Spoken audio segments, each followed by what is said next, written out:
Clearbit is trying to be the data layer for companies, so we specialize in company and person data for sales and marketing.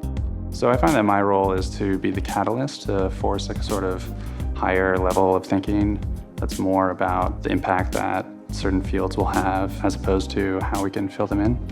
I think it's all about making sure that everyone has shared context and expectations. Generally speaking, the things that we try to think about are what sort of impact will this have and for whom. I think what's more important is making sure that as a company and as a team, you're actually interested and believe in the data that you're putting into it, that it can be useful and it can be helpful.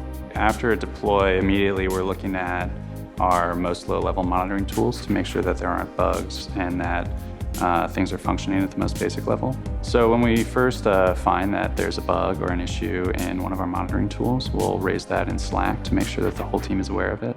And that way, in the same way that we do the kickoff meetings, we can ensure that everyone has the same context and shared expectations. And that way, anyone who has more information can surface it. Sentry we mostly use for tracking bugs in our code. And so in that first step, immediately after deploy, we're always looking at Sentry for our apps.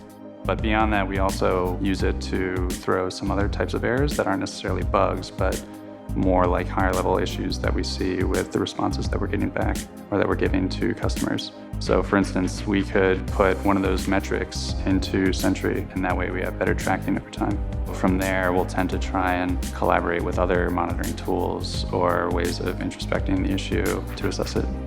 One step beyond that, we're looking to have a few of our most trusted users take a look at it and make sure that for them it's working as they expect.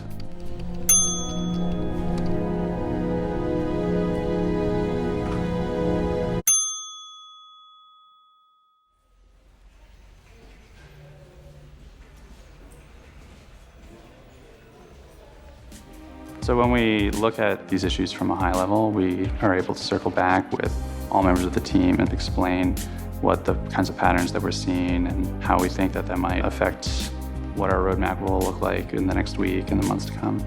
I think since taking this perspective, we've been able to release more often with more confidence. We're also better able to release on top of one another without worrying about potential bugs being put into place. The value of thinking at a higher level is that it allows you to be more proactive than reactive, and being proactive allows you to differentiate in ways that other companies can't. It allows you to show what's actually truly important and individual about your company.